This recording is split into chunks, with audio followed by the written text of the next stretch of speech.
Gormenghast, that is, the main massing of the original stone, taken by itself would have displayed a certain ponderous architectural quality were it possible to have ignored the circumfusion of those mean dwellings that swarmed like an epidemic around its outer walls.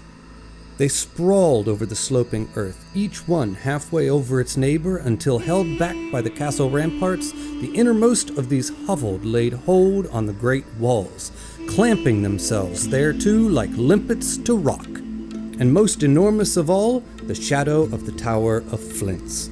This tower, patched unevenly with black ivy, arose like a mutilated finger from among the fists of knuckled masonry and pointed blasphemously at heaven.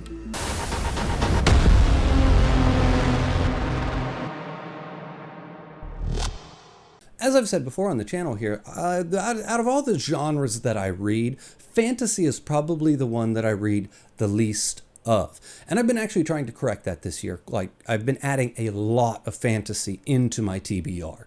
One of those things that I added in and have read this year is Gormenghast, and I am so glad that it was.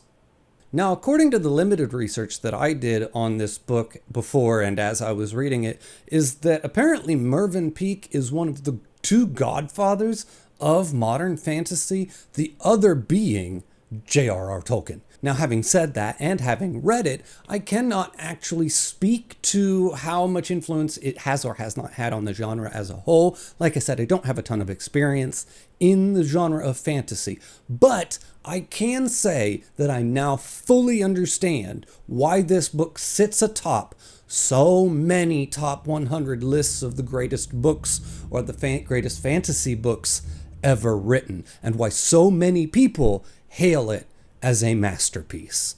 I am very almost inclined to give it that title myself. So what the hell is Gormenghast, and why is it so special? Gormenghast is a fantasy novel about a castle that is run by the Groan family and has been run by the Groan family for the past 76 generations. This castle has grown, and it has grown and been built for so many generations. It's grown out of control that it kind of just takes over the land and it takes over itself. And people can live and do live their entire lives inside of this castle, never once having stepped foot outside of its walls. There are entire sections of the castle that are in complete disrepair, and there are other sections that have been completely forgotten about because nobody goes there anymore. The books then are about Titus Groan, and he is the new and 77th Earl of Gormenghast. And actually, the first book is about him, but he's more of a plot device in the book than an actual character, considering that most of the book takes place on or around the day of his birth. It eventually gets to like when he's like a year old. But mostly, like I said, he's more of a plot device than an actual character. The book is about the everyday comings and goings of the characters, the extremely colorful characters that live within this castle, and the rituals and the traditions that they live by. And I mean, at times we are talking about some really mundane day-to-day shit, and it is absolutely awesome. And that is almost entirely because of the way that this book is written and the language that he uses to describe the things that he describes. Not only is this castle described as almost like a maze on the inside, but the language that he uses to describe the castle in and of itself is like navigating a maze, just reading it. It is simultaneously wonderful and beautiful, but then it's abstract and it's weird and it's dreamlike and it's verbose. But most of all, I would say it's gothic as fuck. And then as I'm reading through this and I'm just trying to navigate just the way that he's putting these sentences together and the words and the choice of words and the language that he's using to do it, I was like, who in the world was this guy? In my mind, I thought he had to be a linguist or something of the sort. His life had to do something with writing or poetry or language of some kind because of just the way this is written. So when I looked into it, I was absolutely shocked to find out that he was actually an artist. And then the more I thought about it, the more I was like, you know what? I think that makes absolute perfect sense, because the way that this book is written, it is so much just like he is painting pictures for you in your mind, but he's using words to do it. Then on top of that, if you by chance get this particular edition of the book, this is an illustrated edition of the book, and all of the drawings in here are actually done by Mervyn Peake. It's wonderful. And now, of course, the drawings in here were not done for this book or this edition, because of course by the time they did this, he was long gone. But they just kind of took images from him and just kind of intermix them into the book, and just the way that it's done, the way that it's put together, sometimes the text kind of molds around the image itself. So well done, so well put together, and it just makes for a wonderful experience.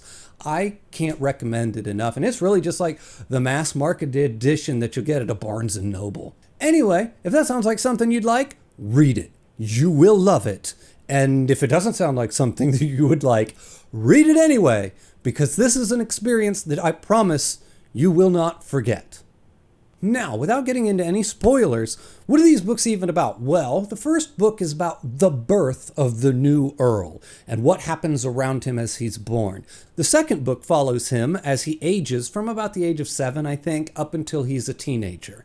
And then the third book actually follows him as he leaves the castle to explore the wider world and see what else exists outside of Gormenghast, which is something that the people of Gormenghast don't ever do.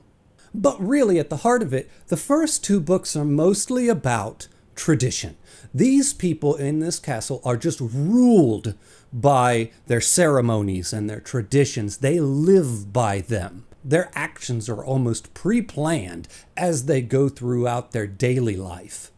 Their careers and what they will do for the rest of their life, till the day they die, are literally determined by their birth. If you are the son of a librarian, you will work in the library. If you are the son of a cook, you will be raised in the kitchen. There is no ands, ifs, or buts. There is no option to step outside of the role that you are born into for anyone in the castle. And they have lived this way for generations. They are extremely content living this way. It's not like a curse. It's just life. And then the first 2 books are going to also revolve around 2 main characters, Steerpike and the new young Earl, Titus. And both of these characters are then going to push back on the roles and the traditions that they have been handed in very different ways. Now, this is going to lead into some extremely poignant ponderings on what is tradition, what is that role, what that is expected of you when you are born into something this steeped in tradition. Is questioning it good? And what would come of that? Is questioning it bad? And what would come of that? And it does this in extremely interesting ways and some extremely interesting scenarios. It does it where you don't really expect what's going to happen and where it's going to go, and you don't really know what's going to happen with certain characters as they move through the book. There are some very surprising, like there's a character, for instance, in the first book that I really ended it was one of my favorite characters. And by the time they're done going through everything that they're going to go through, by the time the second book ends, they've shifted into such a different place in the book that you're just like, there's not much to like about them anymore. And it's just a fascinating journey to watch some of these characters go on in this book. It's just great. And it does all of this while being just so much fun to read. I literally cannot express how much fun and how enjoyable it is to read these books. The style and the tone and the sense of humor that's literally baked into every single sentence. It's just so delicious and so wonderful. I mean, and I'll just be honest, there will be times where you read like 2 or 3 pages and you're like, I am not even 100% sure what I just read, but it was so delicious to read, I don't even care. Anyway, and then the third book is really going to tackle some very, very different issues, kind of like issues of identity. Like, who is Titus grown? If he, like I said, he leaves the castle and he goes off to see what the wider world has to say. And it's kind of like, who is Titus Groan? If he doesn't have Gormenghast, because he's the 77th Earl of Gormenghast, so if he leaves Gormenghast, then who is he? What is his identity if he doesn't have the castle? And once again, it does it all while maintaining the exact same personality that came before it in the first two books, and the same sense of humor, the same style, the same everything.